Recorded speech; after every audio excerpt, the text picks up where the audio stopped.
body other than the face itself.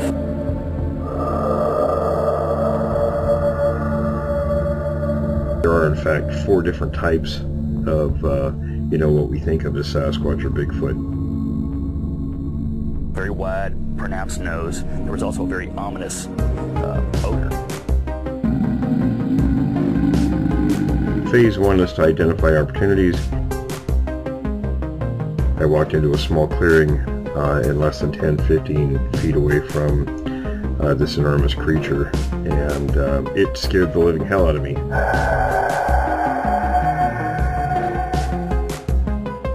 Phase 2 is conducting investigations both of witnesses and locations. The size of the thing, it was 4 or 5 feet across the shoulders.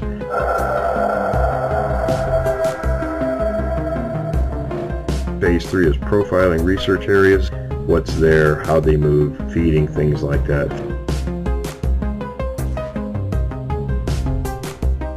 About 8 feet tall, I guessed around 800 pounds. It was massive.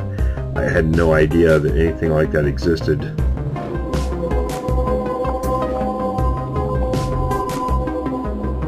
Phase 4 is create an intercept plan.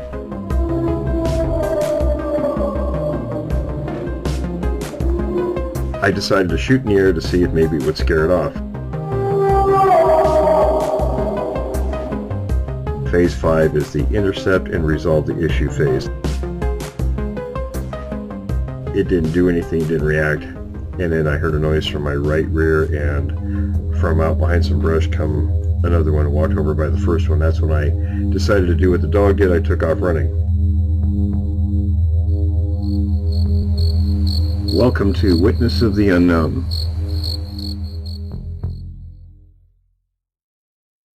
Step back here and let you talk. All right. Well, I moved from the Northeast Massachusetts area down to North Carolina. Moved down about 10 years ago.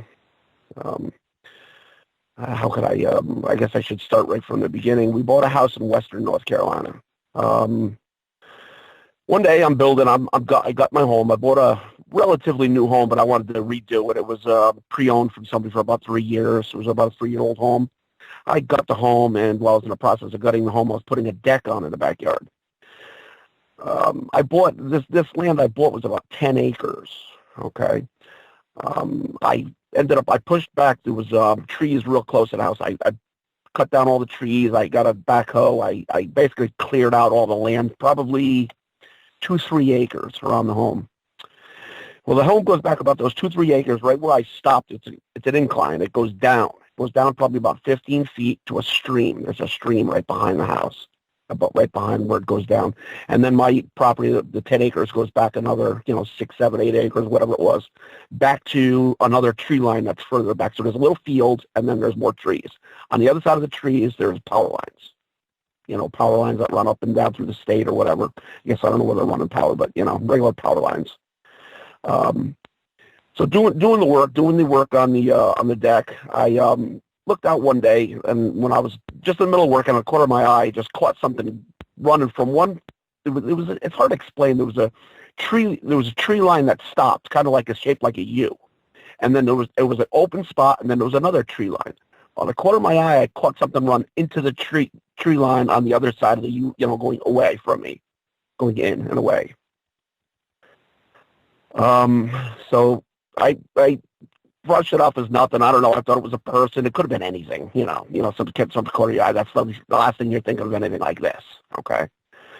So this happens one day, and I don't think anything of it.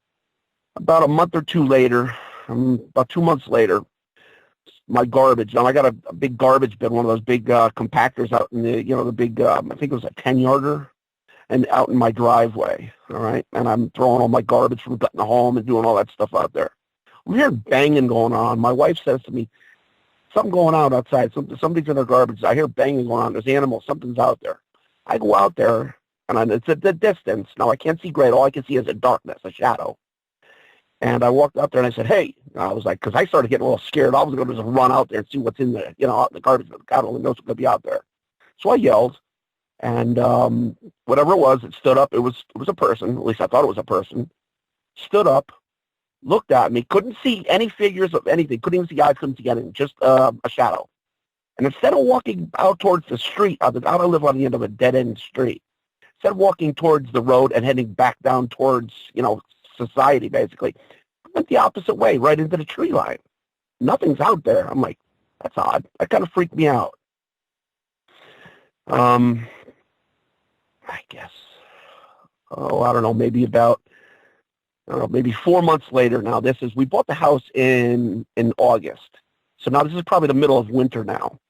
Believe me when I tell you, the last thing I'm still thinking of is any of this stuff. Just, I'm always thinking it's a person. I'm not even in the slightest thought of thinking anything about Bigfoot or any of that type of thing. So one day we're watching TV. We got our windows cracked open a little bit. My wife and I like to have always fresh air coming in the house. It doesn't get very cold in North Carolina in the middle of wintertime down here. So we have the window cracked open a little bit. And we hear noises out there, the strangest noises you will ever hear in your life, like grunts, snorts, all kinds of weird, loud noises. So what the hell is that? So I tried looking out my window, and right where I built where I was building the deck in the addition I was talking about, is where my roof line was. So now I couldn't see I couldn't see basically everything over there. So I ran down the stairs, went out my front door with a flashlight. I ran around the front of my house, through my garage, my driveway, and I took my flashlight and I shined it on it. Whatever this thing was, it wasn't a person. It was basically like the things I've been researching and watching now. Ever since then, I've been looking at, all these different YouTube videos and everything else. It was basically, I would assume that's a Bigfoot. I guess that's what it was. I can tell you what it looks like, but I can't tell you what it was. It was ugly. It was creepy. It was weird. It's not something you want to see every day. It freaked me out. I almost, like you said, what do you call that? Your the underwear changing moment. Oh, that was an underwear changing moment and a half. The other thing, I didn't hesitate though. As soon as I saw it, I your whole body just goes, everything just stops. Your heart, everything when you see it.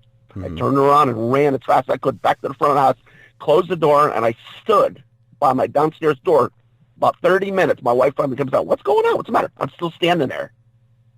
I don't know if I'm in shock. I don't know what it was. You know what I'm saying? I've lost my mind. What it was is that there was a creature holding a deer. The deer is dead. It looked like its head was hanging over, like flopped over. It had antlers too, the deer. I'm not a big hunter, but it definitely was, like an 8-pointer, I guess they call it, or something. It was definitely, a bunch of antlers on its head. Mm-hmm. The head is hanging over, slumping over. The thing looks at me. It's kind of leaned over and it looks at me. It's got a silvery, almost like a black person's face, an African American's face, with a silvery tone to his face. That's what the face looked like. Now, I watched recently all these different shows, and I know you've talked about it before on your different things, or whatever, Them and Us. Mm-hmm. The only difference of Them and Us is, from what I saw, it was more here in the face.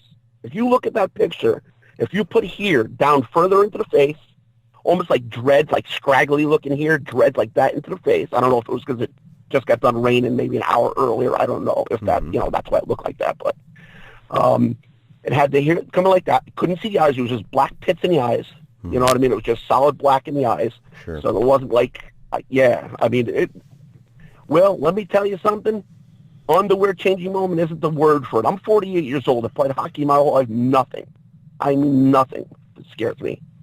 I think I wrote on our email, I've gone scuba diving with tiger sharks. I'm the first person. I have no problem jumping out of a plane, skydiving. I'm a thrill seeker. That thing freaked me out. So much so, for the last 10 years, I've been reading, watching, like I had emailed you about, just looking and trying to find out about these things.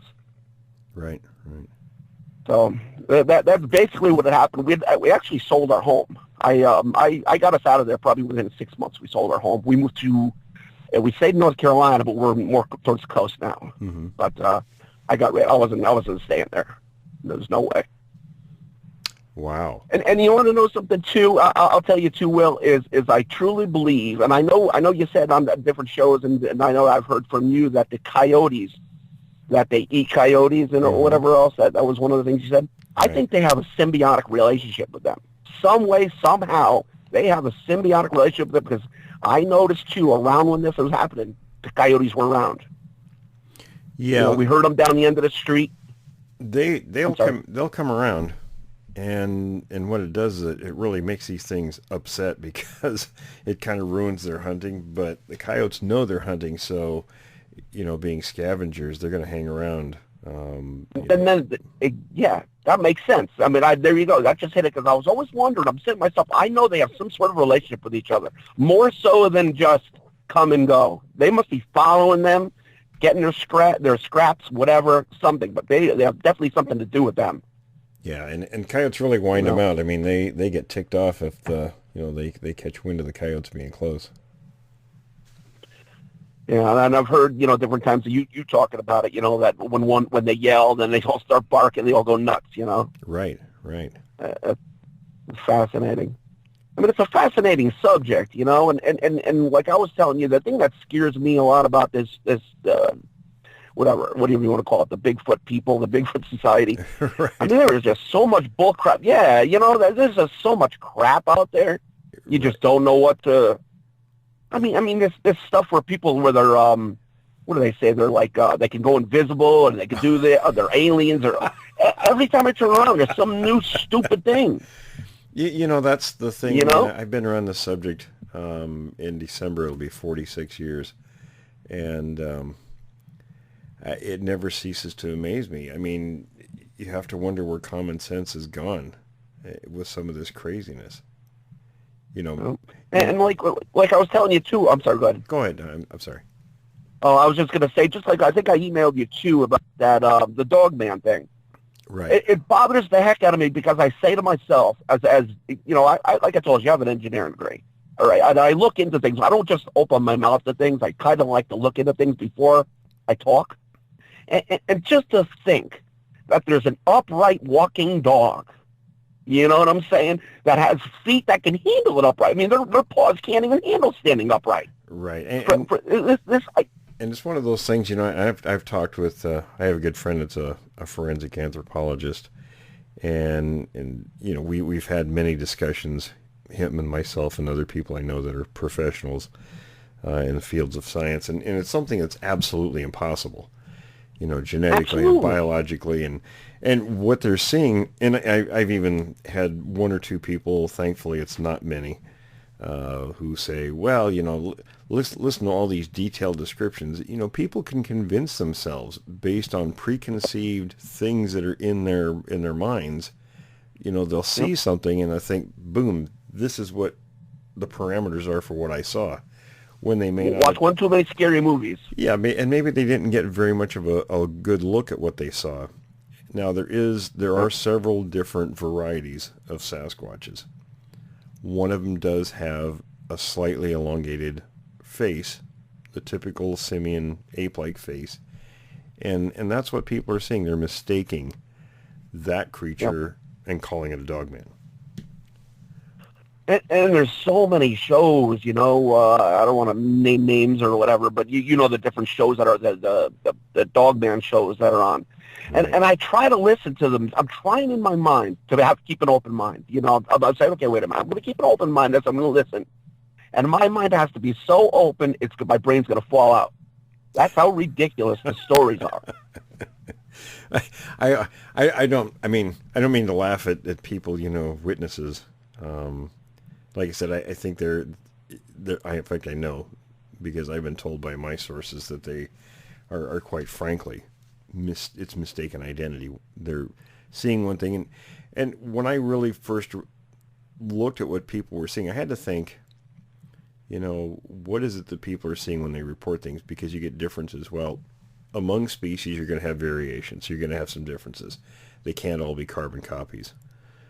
Secondly, what's that person's frame of reference? And my first degree field was anthropology, then the second one was psychology. And one of the things they talked about at Washington State University, where I went, in some of that coursework, was the fact that our brains will record what comes in through our senses verbatim. So we can not even be paying attention if TV or radio's on in another room, but we hear it. even though we're not paying attention, our brain is recording that stuff. So when a situation comes in front of us, let's say, somebody encounters one of these things, and it just happens to be the type 3, the one with the elongated face, their brain immediately is trying to scramble for answers. What is that? And so it grabs whatever's in that frame of reference and slaps it on there, and that's a conclusion they come to. And I think a lot of people, like you said, have watched one too many scary movies, or, they're predisposed to having an interest in that particular thing. I know I had a friend who was an outdoorsman, a hunting guide, and in Wisconsin, and he said in Wisconsin, they're absolutely infatuated with werewolves. It's like the predominant Halloween costume, and he said it permeates. And that's like the Breath Road and everything, right? The Breath Road or whatever. I've heard all those stories up there too. Yep. Right. So I mean, you get people that are sort of predisposed. It's like the whole vampire phenomenon. You get all these people that are into all these vampire things. And my daughter. My 21-year-old is into it. she watching all those Twilight movies, And, it's a lot of fun for people. I have no problem with that. But when it sort of bleeds over into reality, then I sort of have an issue with that. I think that from going to what I saw, I think that your brain, if you truly see what I saw, your brain freezes like you said, it scrambles. Mm-hmm. It goes into a different mode. It just doesn't act like you would sit there rationally and thinking about things. It's the thought where, oh my God, am I gonna die? What am I gonna do? What is that? Like you just go, something happens to you, and I don't know if it's like going into shock. I don't know what it is, but something happens to you at that moment, and I could see if. Right, I think we go into flight or fight mode instantly when you encounter one of these things. At least I did. Yep. Yeah, I know. I've looked at your and I know you've been on different programs, and I've heard different people with their experiences that they've done. Mm-hmm. I can't understand anybody from my life. I know that's always it's a bull crap story when somebody says that they started to leave and then they stopped to get themselves all, what do they say, organized before they can go. That's bull. It believe me, I was going to trip on my knees to get out of there. Yeah, I always joked, it's probably not the nicest thing to say, but we used to joke about, the thing was going to break its neck slipping on the trail of crap I was going to leave behind me. Yeah.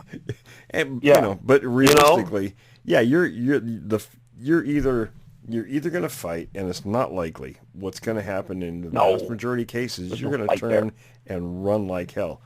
My first encounter. Well, I kid you. Oh, go ahead. I was just going to say, I kid you not. I mean, I played hockey my whole life. I was growing up all the way up until I'm not proud of it. Nothing scares me. I was always the first one to look for a fight. I was always a punk ass, whatever, a jerk growing up. There's no fight in this, Sam. There's no fight. Believe me, that's when you say there's no fight unless you got, a couple guns on you. There's no fight. Believe me. And even so, and anybody who thinks, I had a rifle myself. Granted, it was only a 22, but I had a rifle. But I've talked to a lot of people that had all sorts of firearms with them, and what they chose to do was run. They knew. I mean, when you see something the size of it, for one thing, is the puny little gun you're holding, no matter what the caliber is, isn't going to do a hell of a lot to it. So what's the point of shooting it? Going to make it real mad. Going to make it real mad. It's going to make it real angry. Yeah. Yep. And then you have to consider, if you shoot it, where are the others in that group? Because there almost always are multiple individuals. Right. I mean, I can't even judge how tall, how big. I just saw this thing was wide, and I saw its face. It was down where I explained the end of where I cleared out my property and where the hill goes down. It was down a couple of steps, but I don't know how far down. Right. I went back there next day, and like I said, it had been raining and stuff, and it was muddy. I couldn't tell. There was no signs of anything next morning. But I couldn't tell. He could have been down two, 3, steps down. He could have been down 8. Mm-hmm. I don't know. I saw about his head, his top of his stomach, maybe chest up. Mm-hmm. And that's where he was holding the deer, and the deer's head was flopped over. And I looked at him to see what he had, like boom, boom, oh shit. He didn't make a sound at me. He didn't do anything. Just looked at me. Mm-hmm. He just looked. Like, I think I startled him, you know? Probably. But, and I did see that.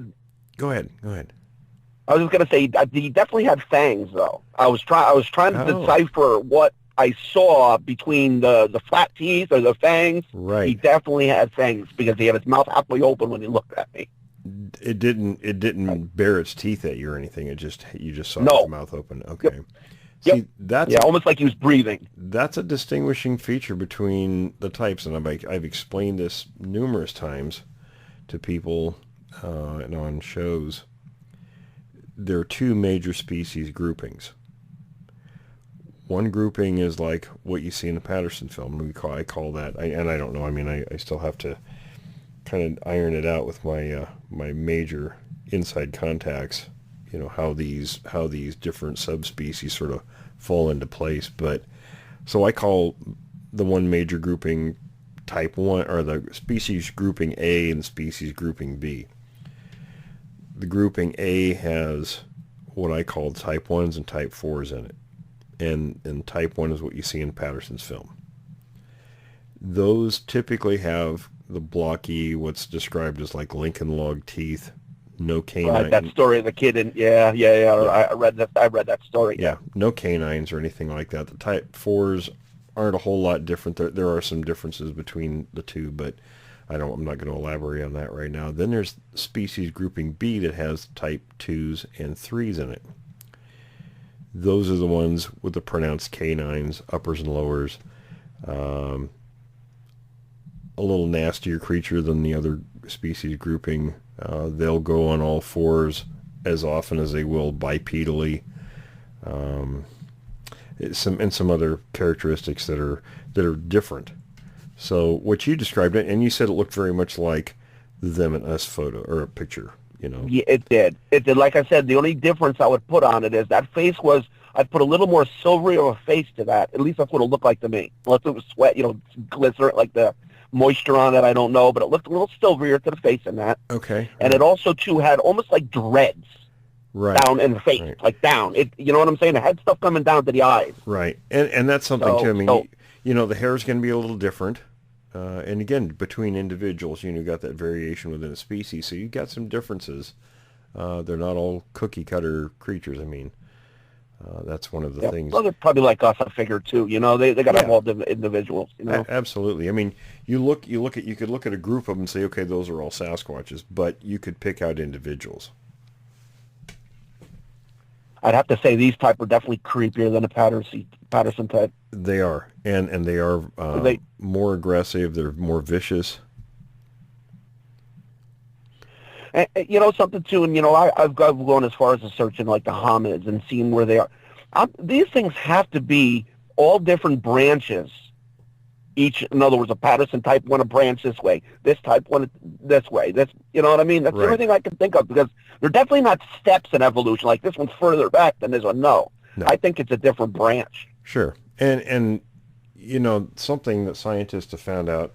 I read some time ago that they say that there were as many as 7 different types of hominids living at the same time. We're the only ones supposedly that still exist. There's at least 4 or 5 more that we don't talk about for sure. And they have no idea how many there were. They know of 7. Yeah. So if they knew of 7, there's probably 14, right? Right. And you double it. Yeah, and the situation with that is, you're not going to line all these different species of hominids up, and they're not all going to be people. Just because we're the only surviving, hominid supposedly, doesn't mean that another one is going to look like us. In fact, they might all look very different. Did you listen? I'm sure you did that study of the guy that talked about what the Neanderthals probably looked more like that, and not like us at all, more like that beast like I saw. Right, Danny Van. It was an English guy did that study. Yeah, I truly believe that. Because I don't believe that the bones can show as much as they think they can. Right, and here's the things, now because I went to one of the early labs back in the early '80s when I was majoring in anthropology in Montana. They had the University of Montana had one of the labs where they taught students how to do that.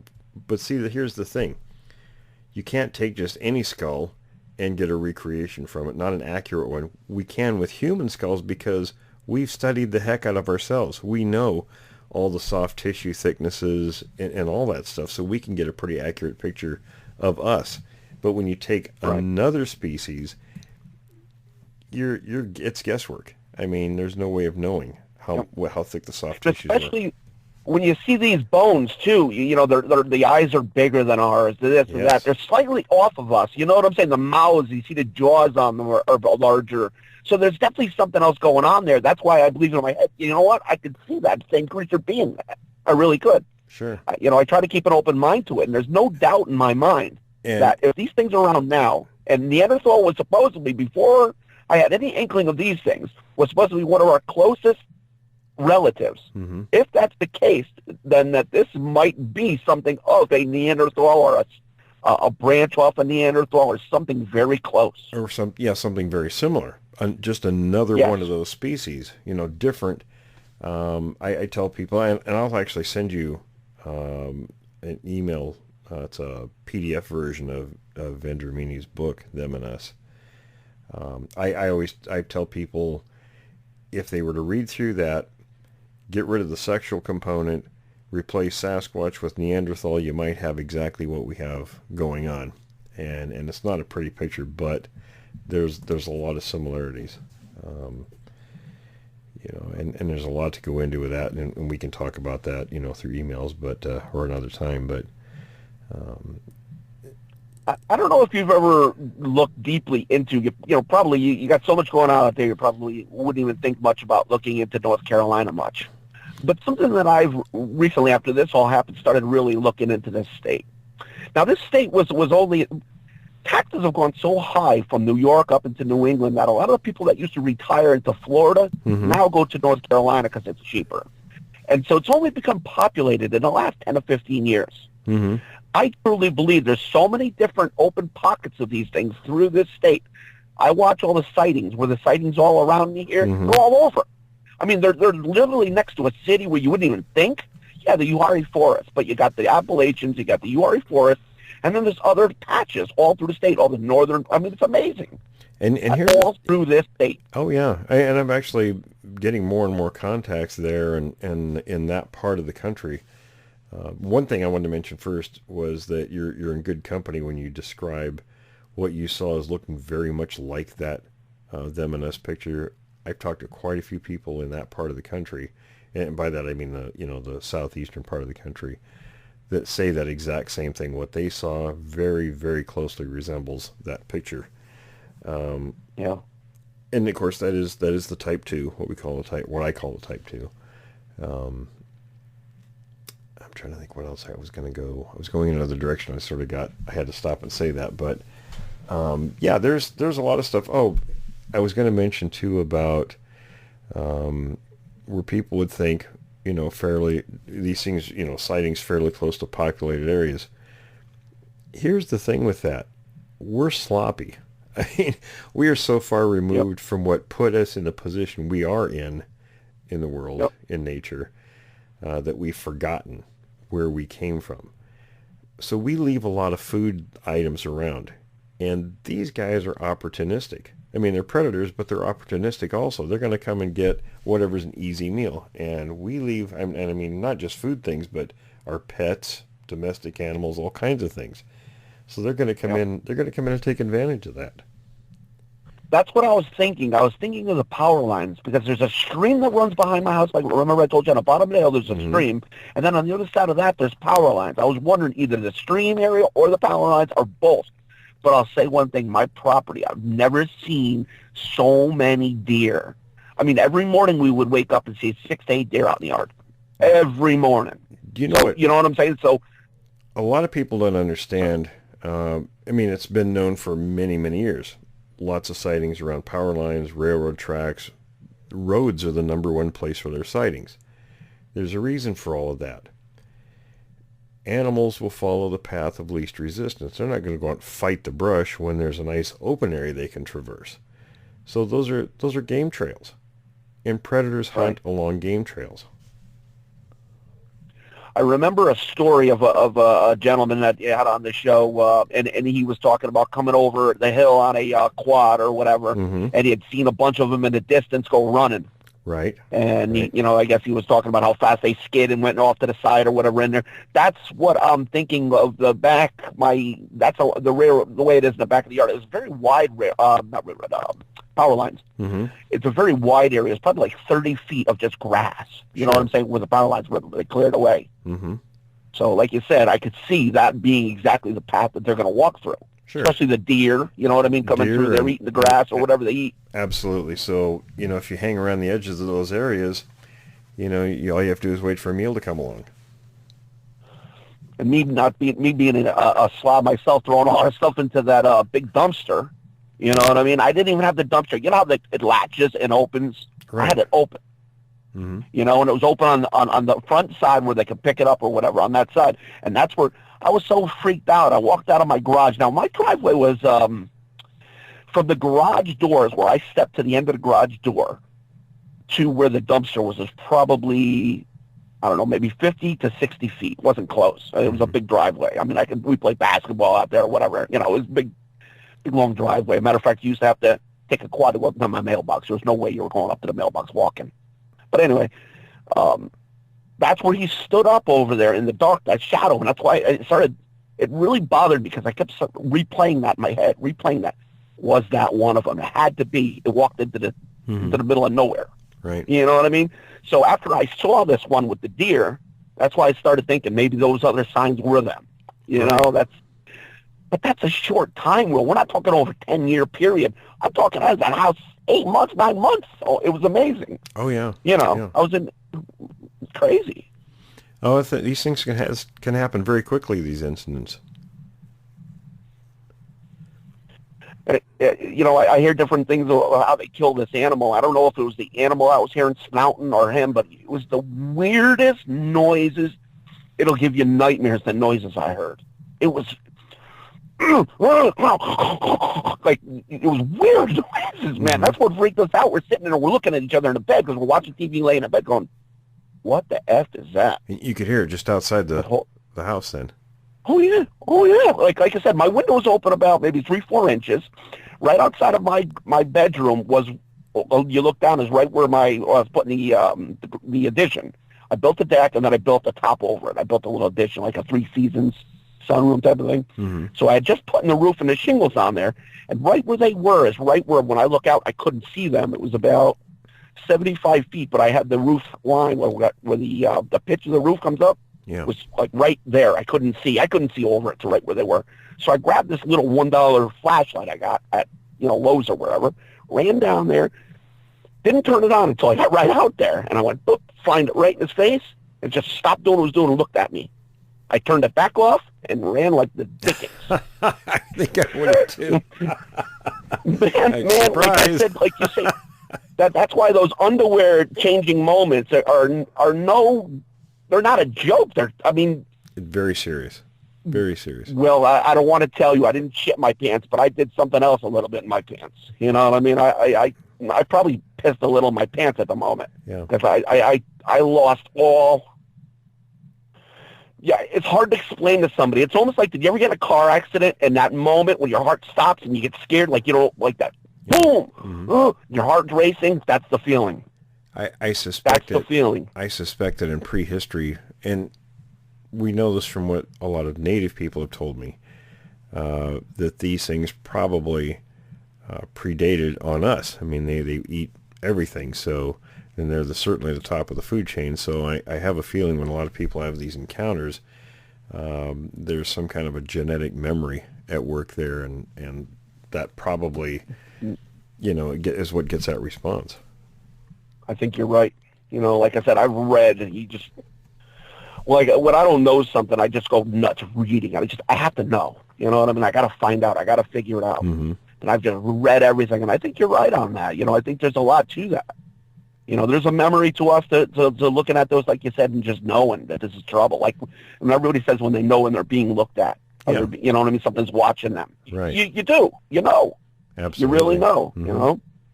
Yeah. I mean, I wasn't in that situation, but I could see it. Oh, yeah. I could definitely see it.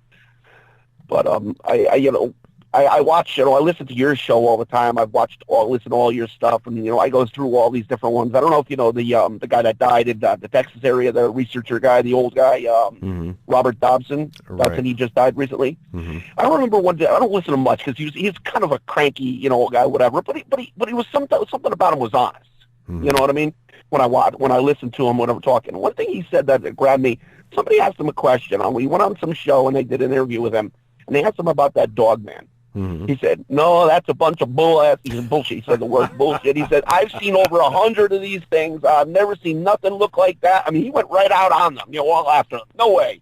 I've seen over 100 of these things. I've never seen nothing like that. He said, probably just a Bigfoot, somebody just like you said. Yeah, and it's funny. Like I said, some people and fortunately not a lot of them, but some people get upset when I say there's no such thing. But really, there isn't. But what they have to do to themselves, I know you want it to be maybe true because it's creepy and, it's a scary story to tell yourself. And what you have to do is think to yourself, how can this animal exist? Think of the genetics of its feet, running. How could this animal, evolve to this?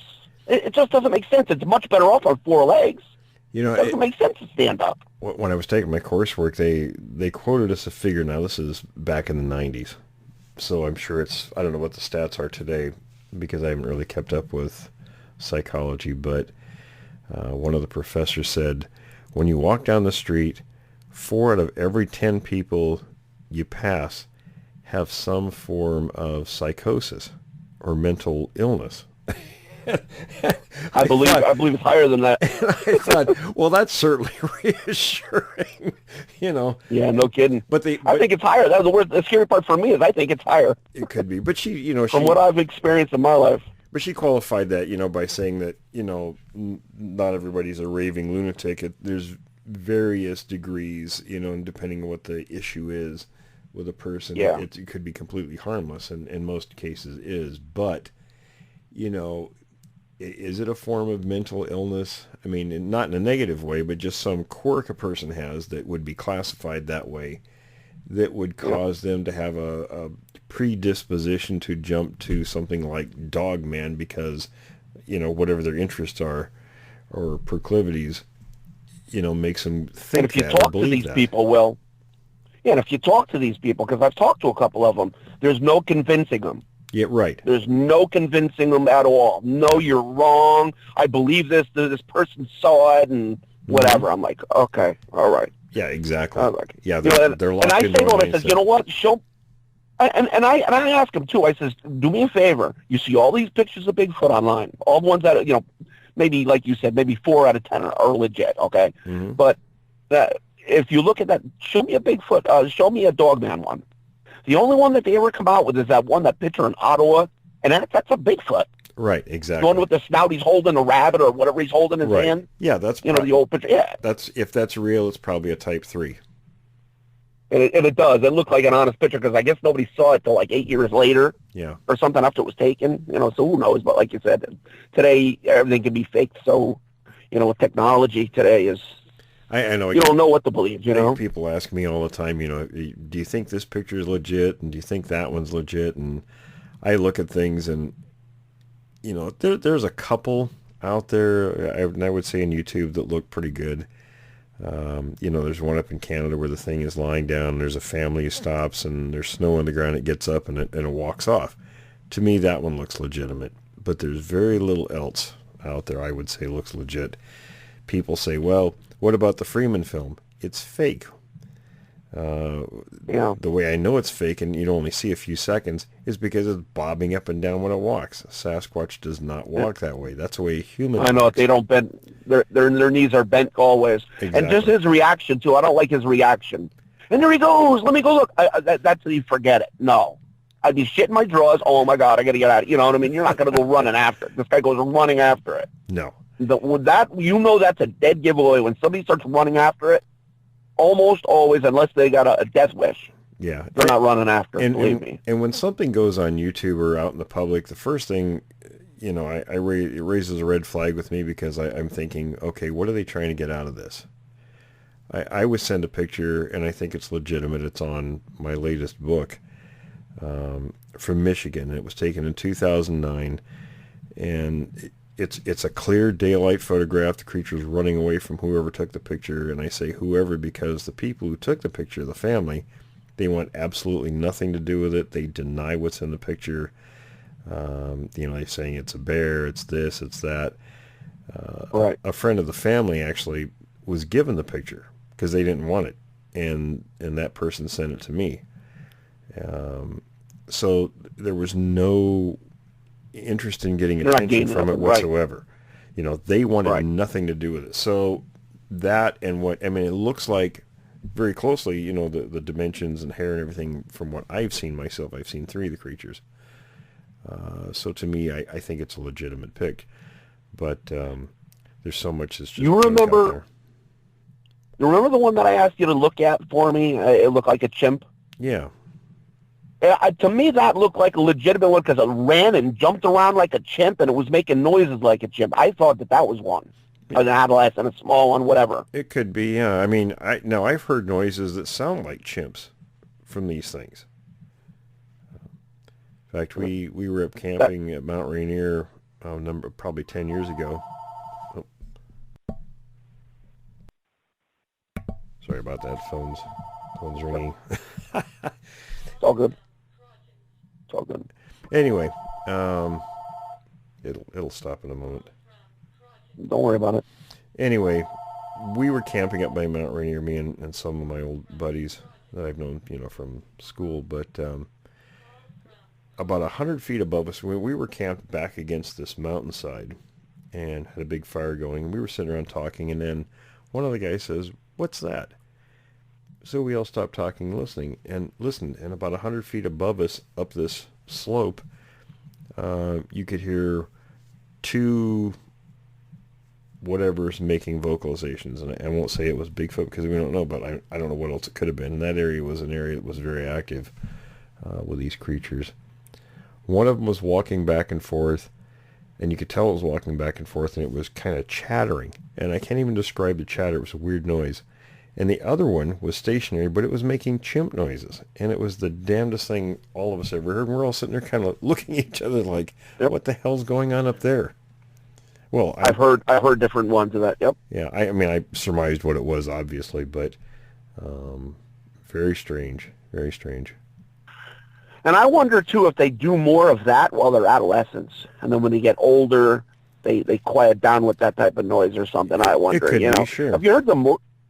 I'm sure you've heard the Morgan, those the Sierra sounds of them talking, the noises. Those sound legit to you?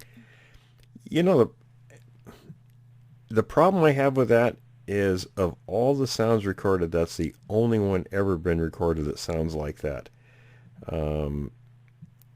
There are other sounds that have been recorded that you get roughly the same sound recorded in, and I'll use an example. In 1974 in Snohomish, Washington, which isn't too far from where I grew up, there was a recording made, and it's a really creepy scream. You hear it all in this, kind of echoey in this canyon. I've heard something very similar recorded in Oregon and Northern California. So up and down the coast, you're getting a very similar kind of a noise. If you've got a living species of creature, they should be making kind of similar noises. So in that case, we do get the same kind of noise up and down the entire coast. Right. You're getting yourself your own. You're getting confirmation, basically. You know what? Bang A and B makes C type of thing. Yeah, you're getting consistency with those noises. There you go. That's the only time. And of course, I knew Renee Hinden and John Green and people like that, and they all dismissed it as hoaxed. And when you listen to them, to me, it almost sounds like a human voice making the noises. So, whether it is or not, I don't know. I mean, I've never really made a decision about those, but he seemed to get the most out of it too. That's the thing that bothered me a little, man. I heard him on everything. Oh, sure. I mean, everything. I mean, he was on that one in the desert show. He was on, just everything, everywhere. Right. So that kind of worries me too, that somebody's out everywhere pushing and stuff. So not yes or no. It's not a definitive, but just something to think about, Oh yeah. I'll tell you one thing too, Will. There's something I've been meaning to. There's an area out in Oregon that I've read, and I have like opened up, besides North Carolina, I've opened up the pages on Oregon. And I don't know, I think I emailed you. There's an area of, I think it was Prospect, and it was that Crater Lake area. Oh, yeah. Prospect, yeah. Oregon, and Crater. There is a nasty bunch up there. Oh, yeah. I've recorded 7 people have disappeared out of there in like the last 3 years. Yeah. Yeah, it's not a good, a good area.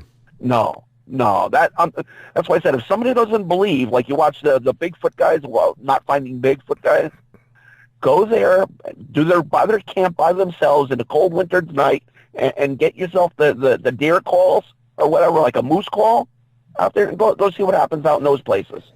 It's oh my God, I wouldn't want to go. No, it's not a place. I mean, people always say, "Oh, I want to see one." Well, you really don't.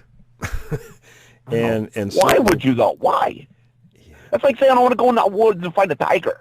Right. I want to go watch a tiger. Yeah. You better stay the hell back. You know? And people don't understand it. I mean, number one, they always, for many years, have thought, "Oh, they're just this big, hairy, ape-like creature just kind of bumbling around through the woods." Well, they're not, because if they were, this would have been a done deal a long time ago. But they're not that way. You got 2 things fighting against you there. You got the Harry and the Hendersons making it look that way, and then you got Chewbacca and Star Wars looking like, hey, these are big, hairy creeps. I'm serious. Right. That's what people think in their head. They see this animal. You know what? It's probably not that bad. We can make friends with it. And certain places, like you mentioned, there are places you definitely do not want to go. Even myself, being prepared with a team going in a place like that,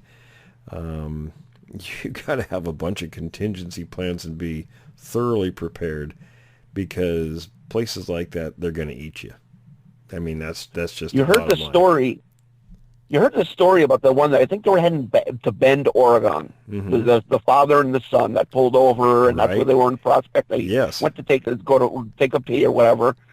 They said that there was no less than 15 of them coming all around them. They were zigzagging their way into them, and they barely got out of there. This story kind of creeped me out.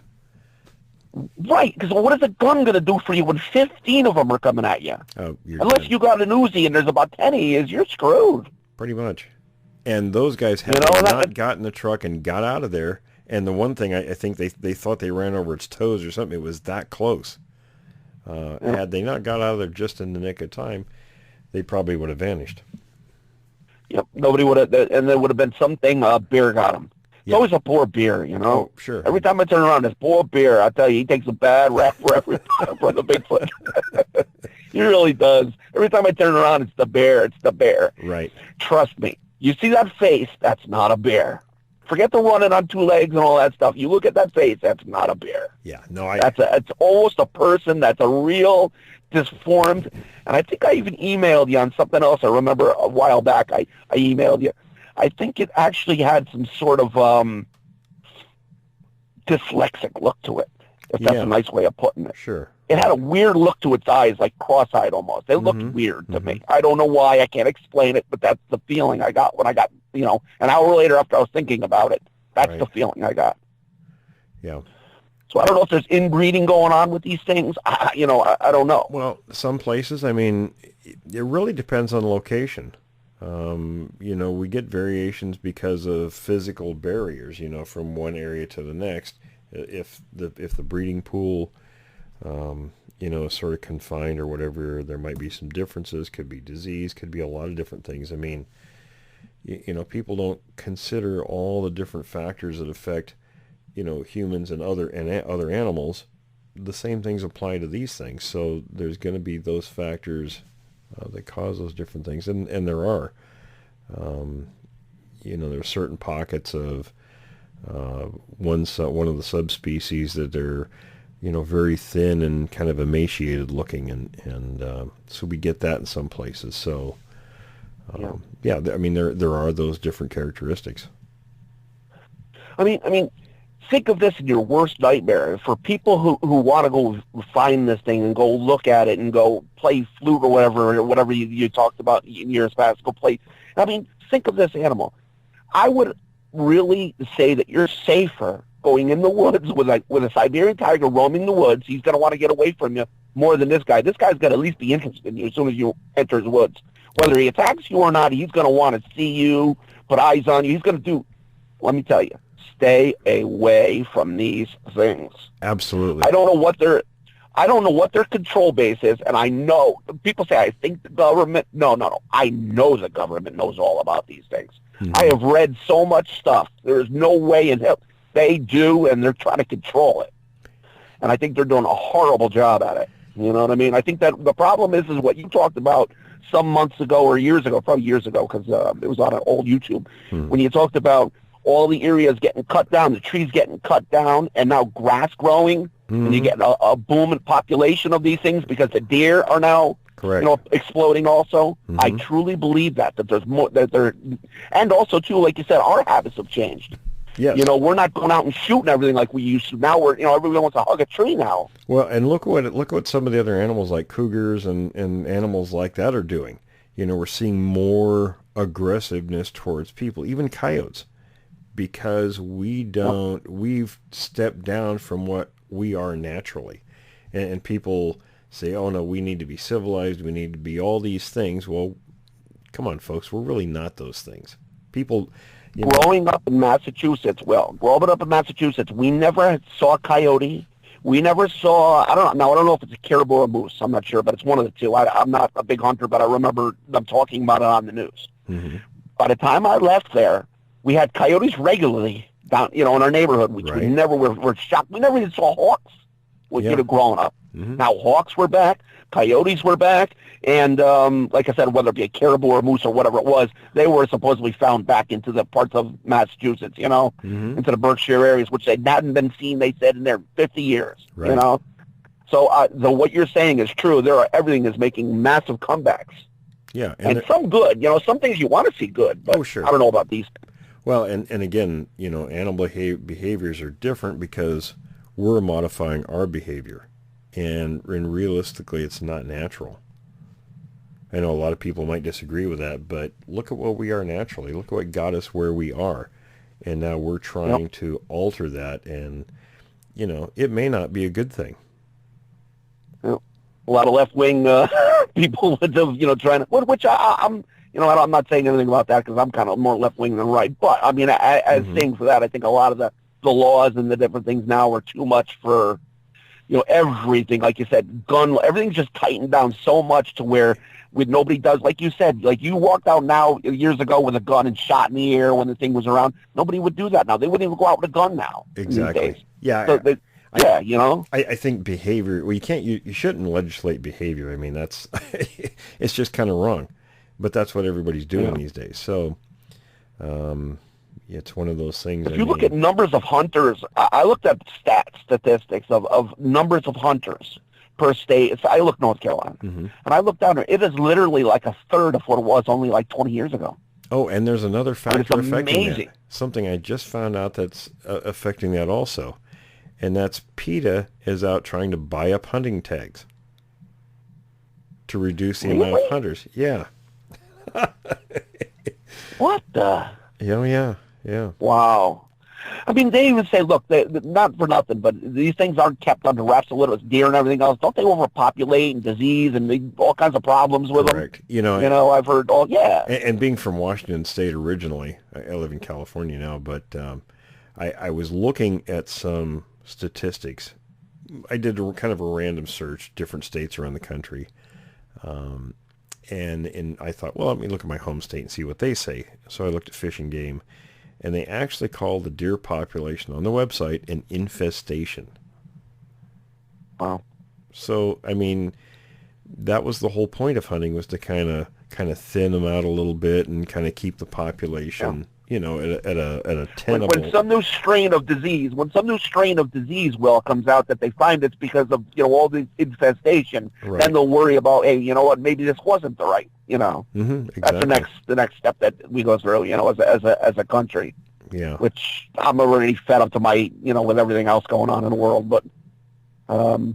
And like I said, I truly believe 100% that these things, I would be willing to stand up with my hand on a Bible, and I think probably 8 out of 10 of them would kill you or abduct you faster than you can say Jack's back. Oh, yeah. I mean, I from what I saw, that animal had nothing. When he looked at, let me tell you something. I felt like if I stayed out there, I was going to be the deer. Probably wouldn't have That's been a what good I thing. felt like. Mm-hmm. Yeah, I mean, I felt like I was going to be the deer. And then I watched now all these shows, and there might have been other ones around them. Exactly. I didn't see anyone else, but I'll bet you there was something around them. Sure. For all I know, someone might have been watching me from my side woods or somewhere else. Like I said, on the other side of I was almost surrounded on 3 sides of woods. Where I was out in the middle, I bet you. Typically, there's 4 to 6 individuals in a group, and if you see one, you can bet there's usually more around. Yeah. Huh. I believe it, like it says, but I didn't see any. I just saw that one. But I started reading later on about that, saying, man, I wonder if, you said to yourself, maybe there was one right around, because I didn't go to the end of the house. Mm-hmm. What if there was one right up against the house, like 2 feet from me, and I didn't even know it? I started thinking about all that. I'm like, sure. Yeah. Because I had, there was where I was building the deck, there was so much, like, piled wood and everything. I mean, one could have been around there. The piles of wood were, like, 8 feet high. Yeah. So who knows what could have been around one of these turns? Yeah. How would you know? Yeah, and it let me just tell you something. It to this day, I don't anything. Just that moment, just that moment, I flash the light on it. Mm-hmm. I wake up sometimes in the middle of the night, and I see that, and I wake up. Oh yeah. I see that all the time, and sometimes this is going to sound strange to people. I don't know if this is a psychological thing. In times of stress, sometimes I see that. Oh, when yeah. something wild happens, my kid left and went up to New York by herself. We didn't know, the thing was, all of a sudden I got this in my head. I started thinking this more often then. Mm-hmm. I don't know if it was times of stress. All of a sudden I started seeing this. I don't know if it's like it says, it's because I was naturally scared. For her, I was nervous, so that I went right back in the mind, back to a scary situation. I don't know. And I'll tell you, a lot of people, I've talked to so many people over the years that have expressed that exact kind of a feeling. Many times, it just kind of put them in the only thing I can say is probably like PTSD. And talking with them, it was therapeutic for them. I've been told that so many times, that it was just to get it off their chest to somebody.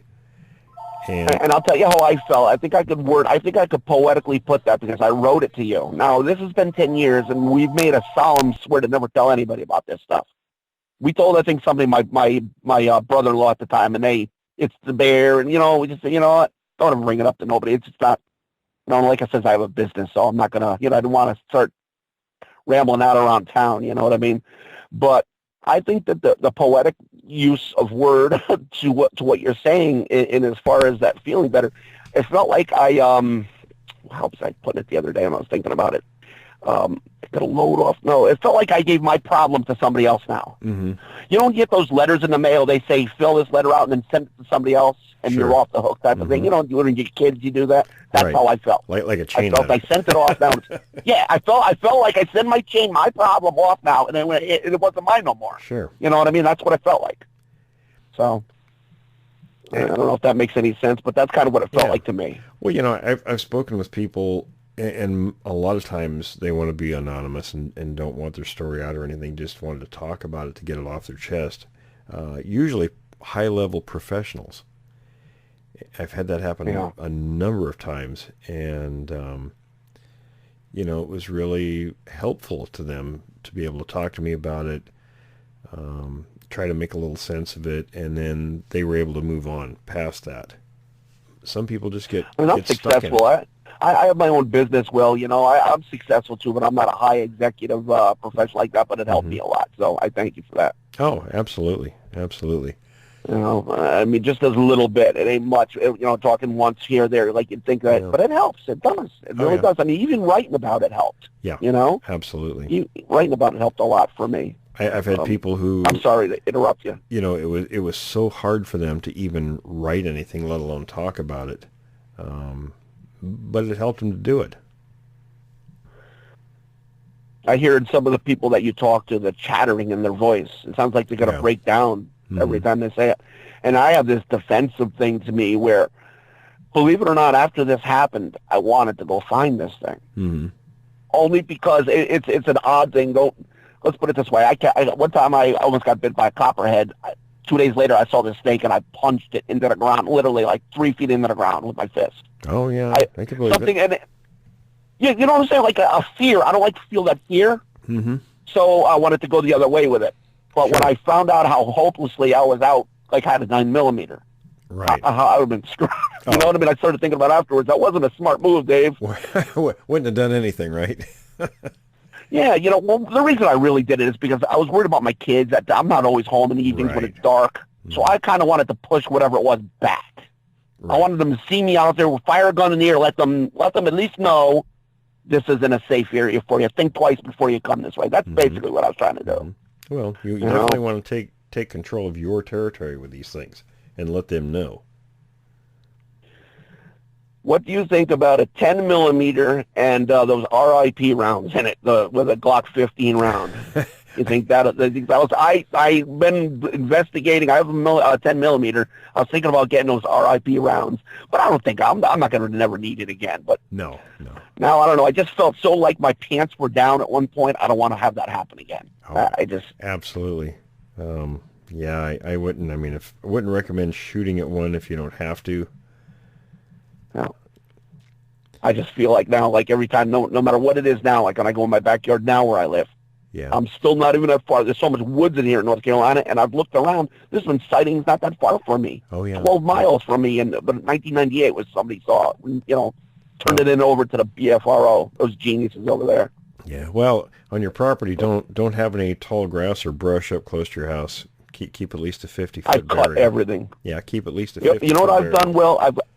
You know what I've done? I've gotten a backhoe, and I backhoed everything the hell out of there. Oh, there you go. That's how that's how preemptive I've done on that, Yeah. So I really don't want to have a problem with one of my kids or wife or something coming home one day, and I got a dog too. Absolutely. I know these things like to eat dogs, so I kind of don't want to see the poor dog go to these little puppies. So right. God. Well, listen, we're running a little short of time. Did you wanted to ask me something when we were done, correct? Correct. Okay. Well, let's wrap this up, and then we'll chat a little bit afterwards. Well, I thank you. I think you've helped me quite a bit anyway. Well, I think talking about it does help a lot. And if I can ever tell anybody in the future out there, this is the one time you're going to ever hear my story out in the society. If it's ever heard by another soul again, please trust me. Do not go looking for these things. Could be the last thing you go do. Yeah, I absolutely agree. Alrighty, well we'll wrap up, and then you and I'll chat a bit. Okay. Thanks everyone for joining me this week. Be sure to tune in again next week as we explore another account from a witness of the unknown.